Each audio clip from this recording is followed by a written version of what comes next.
We are going to begin our study of lines in this video. First of all, we're looking at calculating the slope of a line, recognizing and graphing vertical and horizontal lines, graphing any line given its equation, and then writing the equation of a line. Those are our objectives for this unit, or this part of this unit. So I wanted to start by looking at kind of motivating why do we need linear functions. So a function is called linear if its graph is a straight line.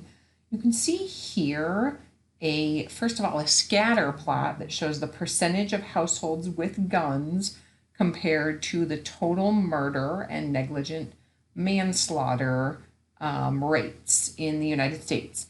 Each of these dots represents a year. And then what you see there in the sort of dotted line is what's called the line of best fit. And so I just wanted to kind of motivate the fact that we use lines for things like this to give us a sort of comparison between these two variables. That's really what a line is looking at a relationship between two variables. A relationship between them where that relationship does give a linear relationship. So we want to know how to write the equation of a line. Well, there's several ways that you can write the equation of a line. Two forms are what you see here on the screen. One is the standard form, ax plus by equals c. A, b, and c are real numbers here. The x and the y represent the two variables, whatever those two variables represent.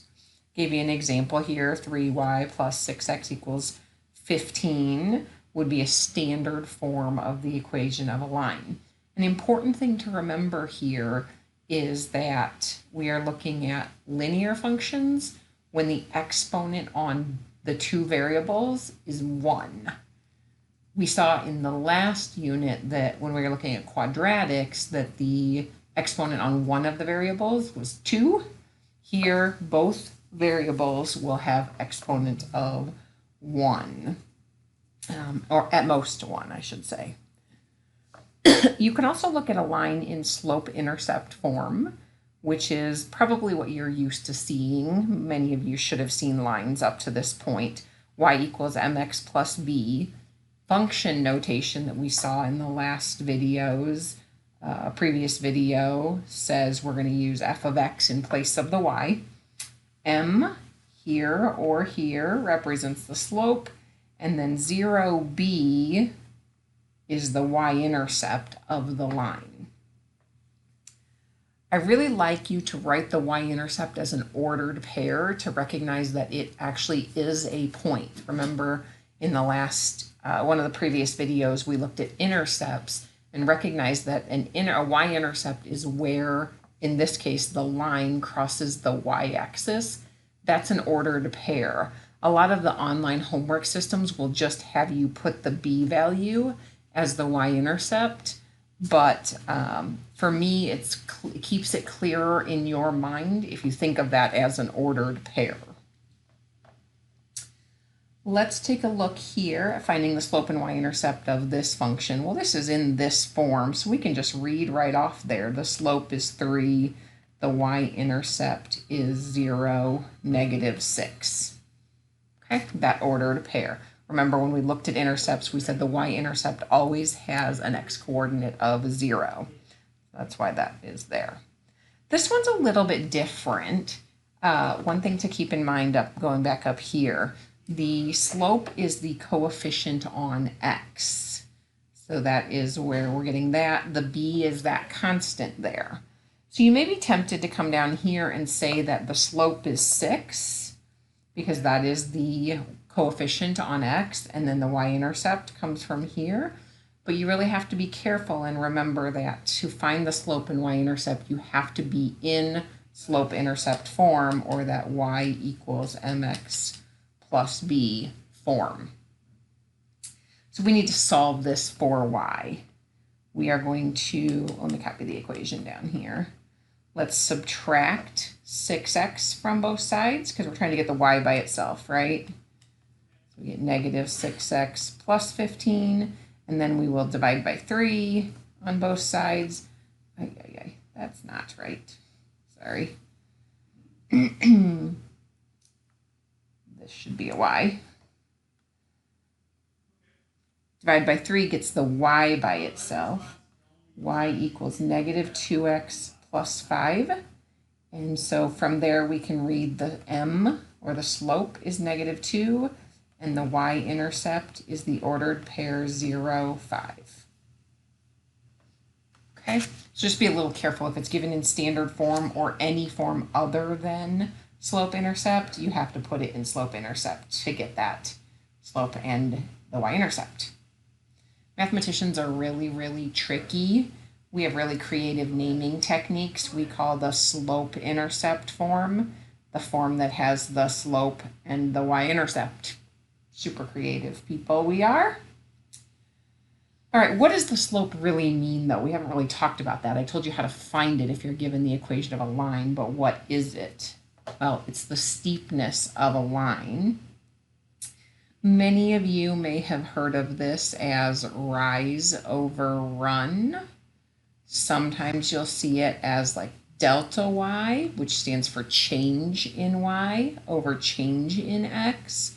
You'll often also see it when you're given 2 points, x1, y1, and x2, y2, as y2 minus y1 over x2 minus x1. So lots of options for how you think about this. Rise just represents how much does it go up and down. That's why it's the change in y. Run represents how much does it go left and right. So that's the change, the horizontal change, or delta x, change in x's. Give you a couple examples here to find the slope. We're just going to use our formula here. It does not matter what order you do the subtraction in, except that you have to preserve the order. So if we do 6 minus 4 for the change in the y values, we have to put the negative 2 first, since we put the 6 first and those two go together. So negative 2 minus 3, we get what? 2 over negative 5. Most commonly we'd see that as negative 2/5. Okay, you could also have done m equals 4 minus 6, but then you'd have to do 3 minus negative 2 on the bottom, which gives you negative 2 over 5, or negative 2/5. Same thing, does not matter which order you do it. The subscripts in this formula up here, y2 minus y1 over x2 minus x1, are just simply to distinguish between the two y values. You can't just write y minus y, because then it looks like 0. But they're two distinct y values and two distinct x values. They do have to match up in the order that you do it, though. Okay. Let's calculate the slope for this one. M equals 1 minus 1 over 8 minus 2. Y value minus y value over x value minus x value. 0 over 6. That's 0. That's an interesting slope to get. Let's, over off to the side here, think about where these points are. 2, 1 is here. 8, 1 would be here. So we're talking about the line that passes through those 2 points. Let's go with this. Looks like this. What type of line is that? Well, that's what we would call a horizontal line. And our definition of slope talked about the steepness of that line, right? So I'm asking myself, how much steepness does a horizontal line have? It has 0 steepness. So that all kind of makes sense, right? That's the picture that we're getting here. Let's try one more. Here, m equals 1 minus negative 5. Doesn't really matter which order you subtract those in, as long as you preserve the order. 3 minus 3, we end up getting 6 over 0. things tend to blow up when we have 0 in the denominator, right? That's no good.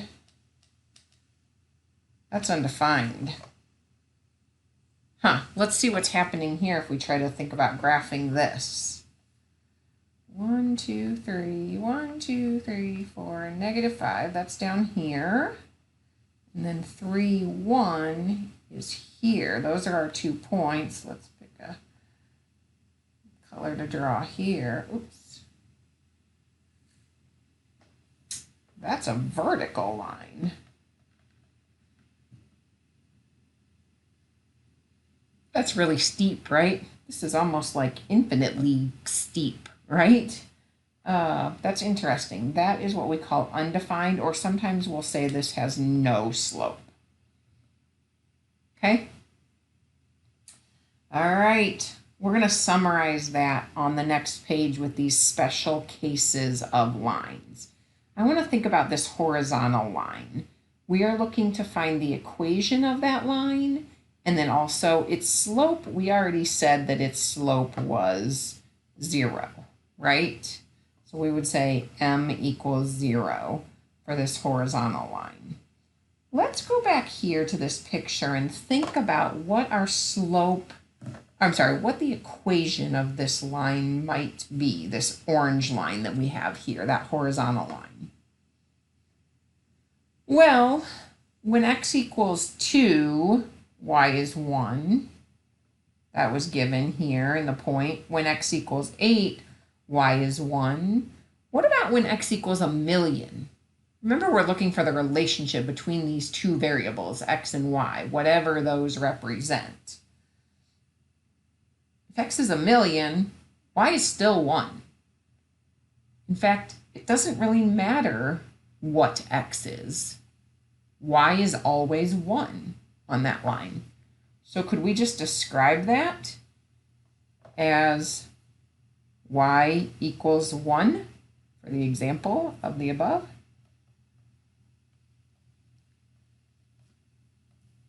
I think we could. In general, we're going to say y equals b. And that b is, you've seen a b before. It represented the y-intercept. Well, guess what? On a horizontal line, the y-intercept is that same point, right? That same y value. So the y-intercept here is 0, 1 in this example. So that b is the y-intercept as well. Something to think about. Y equals mx plus b.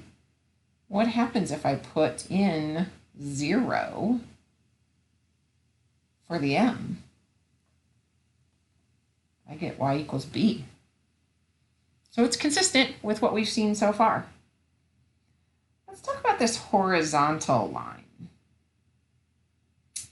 Or I'm sorry, the vertical line up here. Again, we want to think about the equation of it. And also, we already said, so we can fill in, this has no slope. We said, or undefined.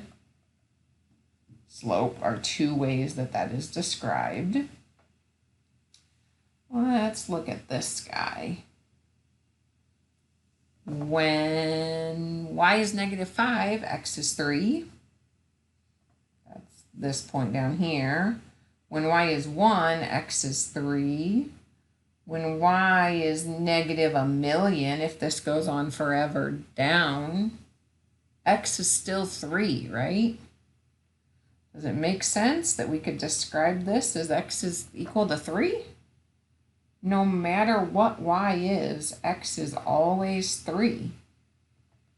That vertical line above is x equals 3. In general, we use x equals a is the equation of a vertical line. A vertical line will always be x equals some number. That a is just some number. Okay?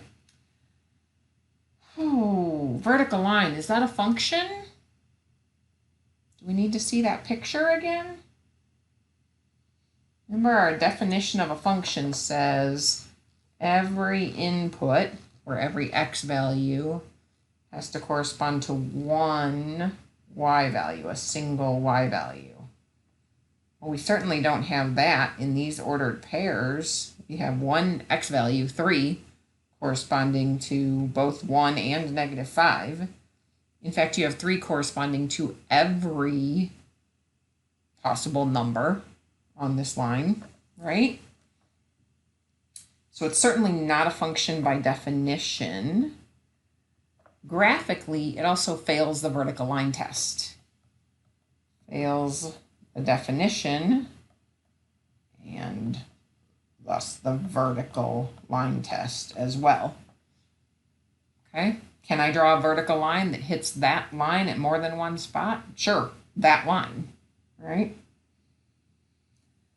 Okay, this question is a little interesting, and it's kind of going to get us into graphing a little bit. It's not a typical question, but it's more a conceptual question.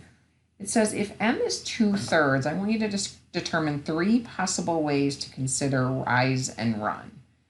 M is 2/3. Well, remember we said m is rise over run. So this 2 certainly could be the rise, and 3 could be the run. What does that really mean about the line?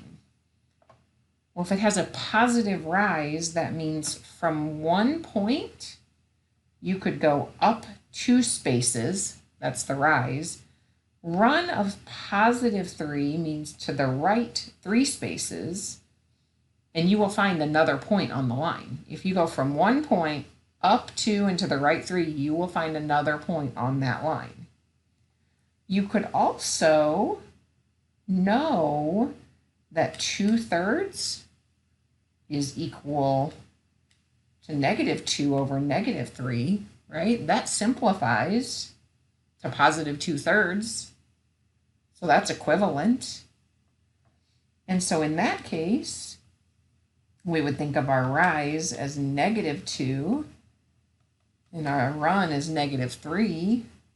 Negative rise means we're going to go down 2 spaces, and run, being negative, means go to the left 3 spaces. So thinking about a picture here, we don't know what the y-intercept of this is. It doesn't really matter, but let's suppose this point, whatever that is on the line. Let's say that's, let's get a picture here. Let's say that's 1, 2. If we rise 2, we go up 2 and to the right 3 spaces. That takes us to some point over here, right? Okay. From that point that we just found, if you go down 2 and to the left 3, it takes you back to that original point. Or you could go down 2 and to the left 3 to take you to another point. And you could keep doing that. You can go either way. You just have to make sure your ratio is correct. Another way to look at this would be to consider 2/3 as maybe 4/6, because 4/6 simplifies down to 2/3, right? So if rise is 4 and run is 6, that means go up 4 to the right, 6, because we have a positive rise and a positive run. Positive rise, you go up. So we can think of that if we start at this point over here. If you go up 4 and to the right 6, it's going to take you to this far right point that we already found. Or from there, you could go up 4 more and to the right 6, and you're going to get all these points. You could have a line something like that. Okay, we don't know what the y-intercept is here, so this could be shifted up or down, but we do have that slope of 2/3. We can consider it.